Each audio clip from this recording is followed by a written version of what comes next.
حاضرین حضرات، اللہ رب العالمین ارشاد فرما رہا ہے، اور جو لوگ بچتے رہتے ہیں بڑے بڑے گناہوں اور بدکاریوں سے، اور جب وہ غضبناک ہوتے ہیں تو وہ معاف کر دیتے ہیں، اور جو اپنے رب کا حکم مانتے ہیں اور نماز قائم کرتے ہیں، اور ان کے سارے کام باہمی مشورے سے طے ہوتے ہیں، اور جو رزق ہم نے انہیں دیا ہے اس سے خرچ کرتے ہیں۔ محترم سامعین و حاضرین حضرات، قرآن کریم فرقان حمید کی ان آیات بینات میں ہمارے لیے مذہبی، سماجی، سیاسی تمام معاملات پر گفتگو ہو رہی ہے۔ ملکی حالات پر بھی ان آیات بینات میں گفتگو ہے، اور ذاتی معاملات میں بھی ان میں بڑی تفصیل کے ساتھ گفتگو کی جا رہی ہے۔ سب سے پہلے تو ارشاد فرمایا کہ سابقہ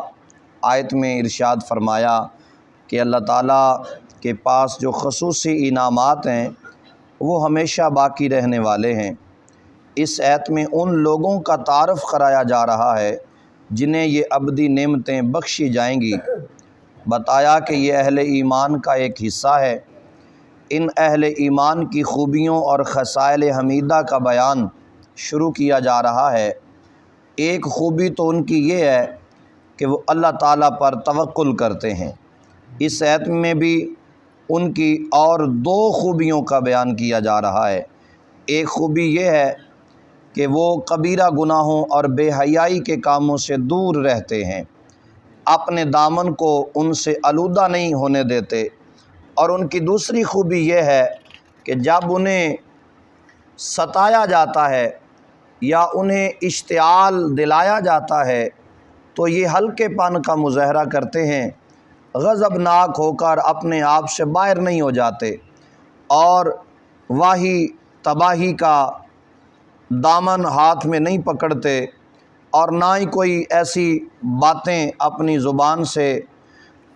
سرزد ہونے دیتے ہیں، بلکہ وہ بالکل مطمئن اور سکون کے ساتھ بیٹھتے ہیں۔ کوئی لاکھ انہیں مشتعل کرنے کی کوشش کرے یا اشتعال میں آنے کا لیے وہ ہر ممکن کوشش کریں تو یہ اشتعال میں نہیں آتے، اور ایسے کام سے دور رہتے ہیں، اور سنجیدگی کا دامن ہاتھ سے نہیں چھوڑتے، بلکہ دل دکھانے والوں کو، برا بھلا کہنے والوں کو معاف کر دیتے ہیں۔ یہ بھی اہل ایمان کا ایک حصہ ہے، یعنی ایمان کا یہ ایک حصہ ہے کہ وہ زیادتی کرنے والے کو معاف کر دیتے ہیں۔ صاحب لسان العرب نے بڑی تفسیر کے ساتھ فرمایا کہ تمام تر معاملات جو بندہ اپنے رب کے سپرد کر دیتا ہے تو پھر رب اسے کبھی بھی کسی بھی معاملے میں رسوا نہیں ہونے دیتا، اور وہ سعادت مند جن کے لیے اللہ تعالیٰ کے ہاں ابدی نعمتیں ہیں، ان کی چند مزید صفات حمیدہ کا ذکر فرمایا جا رہا ہے، اور فرمایا کہ وہ لوگ کسی کو جب دعوت دیتے ہیں تو حق کی دعوت دیتے ہیں، اور اللہ تعالیٰ کی طرف آنے کی دعوت دیتے ہیں، اور صدق دل سے اللہ رسول کی رضا کے لیے وہ میدان عمل میں نکلتے ہیں، اور جو اللہ رسول کی رضا کے لیے نکلتا ہے پھر اللہ بھی اس کی مدد فرماتا ہے، اللہ کا رسول بھی اس کی مدد فرماتا ہے۔ اور پھر اس کے بعد ایک اور بڑے اہم پہلو کی طرف اشارہ کیا جا رہا ہے، اور فرمایا کہ امام ابن جریر لکھتے ہیں کہ مسلمانوں کا یہ دستور تھا کہ جب بھی کوئی مشکل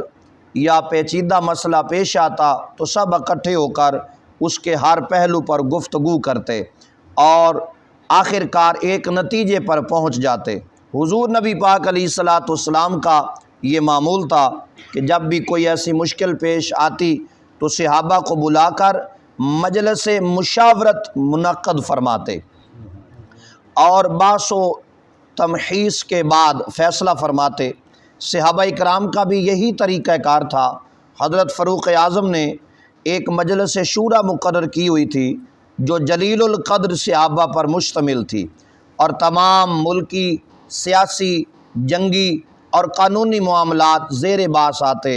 اور مجلس کے فیصلے کے مطابق عمل کیا جاتا۔ کسریٰ اور کیسر کے مقابلے کے لیے حضرت فاروق اعظم نے بنفس نفیس تشریف لے جانے کا ارادہ ظاہر کیا۔ اب سنیے گا اگلا جملہ۔ حضرت سیدنا فاروق اعظم رضی اللہ تعالیٰ عنہ جب کیسر و کسریٰ کے ساتھ مقابلہ ہوا نا، تو یہ دور حضرت فاروق اعظم کا تھا، تو آپ اس وقت حاکم وقت تھے۔ آپ نے بنفس نفیس ارادہ فرمایا، ظاہر کیا صحابہ کے سامنے کہ اس جنگ کے اندر میں خود آگے جانا چاہتا ہوں۔ تو حضرت مولا کائنات، شیر خدا، تاجدار حلتا، حضرت علی المرتضیٰ رضی اللہ تعالی عنہ، آپ نے اس بات کی خلاف آپ بولے، اور آپ نے ارشاد فرمایا کہ ایسا نہیں، آپ خود نہ جائیں، اور آپ کی رائے کے مطابق یہ عمل نہیں ہونا چاہیے۔ اس آیت میں اسلامی سیاست کا ایک اہم ترین اصول بتایا گیا ہے۔ جب ہر طرف ملوکیت اور شخصی امریت کا بول بالا تھا، بادشاہ اور امراء اپنی ساری رعایا اور سارے ملک کے لیے قانون بنانے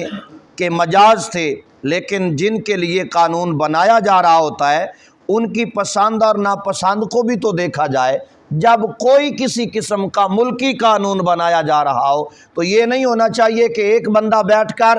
اس قانون کو پاس کر دے، چاہے اس کے مد مقابل ساری قوم تباہ و برباد کر دی جائے، چاہے ساری قوم کو اور سارے ملک کو اس کے مد مقابل کسی کے ہاں گروی رکھ دیا جائے، اور ایسے معاملات آئیں کہ اگر ساری زندگی بھی وہ اس کا ازالہ کرنا چاہیں تو دوبارہ کبھی بھی اس کا ازالہ نہ کر سکیں، جس طرح ہمارے ملک کے حالات ہو چکے ہیں۔ تو یہ آج سے نہیں، یہ آج سے کئی سو صدیاں پہلے بھی یہ معاملات چلتے آئے، لیکن جب صحابہ کا دور اور میرے نبی کا ظاہری دور آیا تو پھر ان تمام چیزوں کو بدلا گیا اور بتایا گیا۔ جب ملک کے لیے کوئی فیصلہ کیا جائے تو تمام ملک سے اہم شخصیات کو چنا جائے، معتبر شخصیات جو عوام کے لیے بہتر فیصلہ کرنا چاہیں ان کو بلایا جائے، اور بلا کر ان سے مشورہ کیا جائے، اور ان کے مشورے کے بعد فیصلہ کیا جائے۔ تو جس طرح حضرت سیدنا فاروق اعظم رضی اللہ تعالیٰ عنہ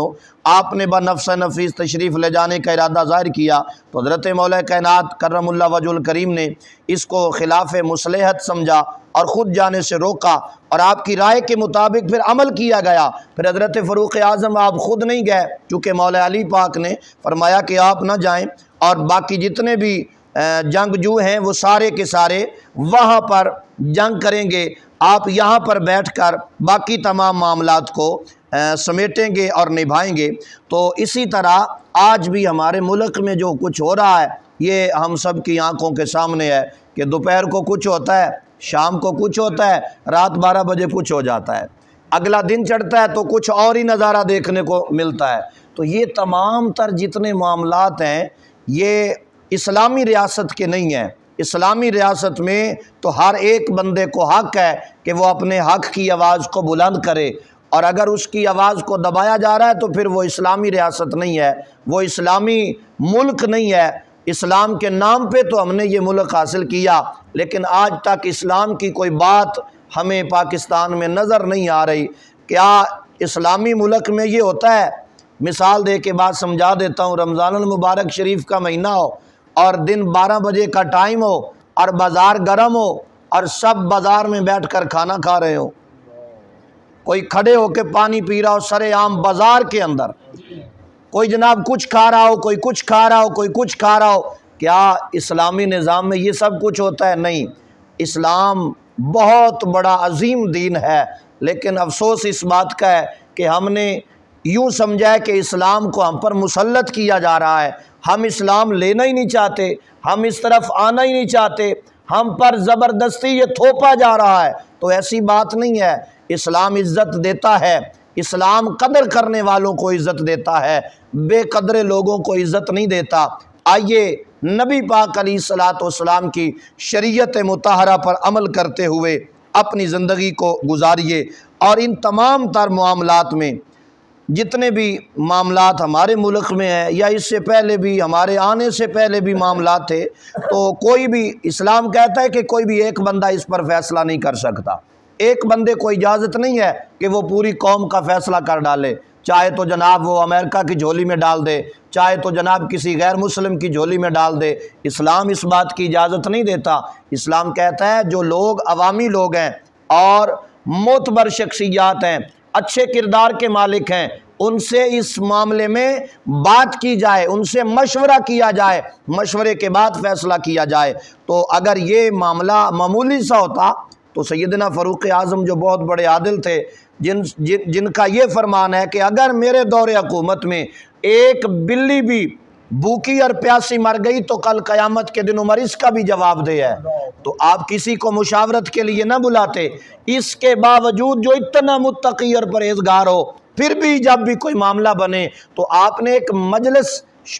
اسے مجلس شورا کہتے ہیں، آپ نے وہ صحابہ کرام اور پھر جلیل القدر صحابہ کرام کی وہ مقرر کی ہوئی تھی، جب بھی کوئی معاملہ ہوتا تو ان سے مشورہ کرتے، چاہے عالمی لیول ہو چاہے چھوٹا لیول ہو۔ مثال کے طور پہ ایک گاؤں ہی ہے نا، تو اگر ہم چاہتے ہیں کہ ہم اپنے گاؤں کا نظام اچھا چلائیں تو اس کے لیے بھی ہمیں ایک مجلس شورا تیار کرنی چاہیے۔ یہ قرآن کی ہمیں آج کی یہ آیت مبارکہ بتلا رہی ہے کہ جب تم مجلس شورا اپنی تیار رکھو گے تو پھر جب بھی کوئی تمہارا معاملہ بنے گا تو مشاورت کے ساتھ وہ اس معاملے کو حل کریں گے۔ اور جب ہر بندہ ہی نمبردار بن جائے گا، ہر بندہ ہی چودھری بن جائے گا، ہر بندہ ہی مار بن جائے گا تو پھر تو یہ نظام نہیں چلے گا، پھر درم برم ہوگا یہ نظام۔ اس لیے چھوٹے سے لے کر بڑے لیول تک ہر بندے کا حق بنتا ہے کہ اگر وہ اپنے اس علاقے کو، اپنی بستی کے نظام کو اچھا بنانا چاہتا ہے تو وہ لازمی ایسے لوگوں کا انتخاب کریں، اس سے خیر و برکت بھی ہوگی، اور جو بزرگوں کے فیصلے ہوتے ہیں اس میں برکت بھی ہوتی ہے، اس میں بھلائی بھی ہوتی ہے۔ بزرگ کبھی بھی برا نہیں سوچتے، اچھا ہی سوچتے ہیں۔ دعا ہے اللہ کریم اپنے پیارے محبوب کے صدقے سے ہم سب کی حاضری کو اپنی بارگاہ میں قبول و منظور فرمائے۔ آمین۔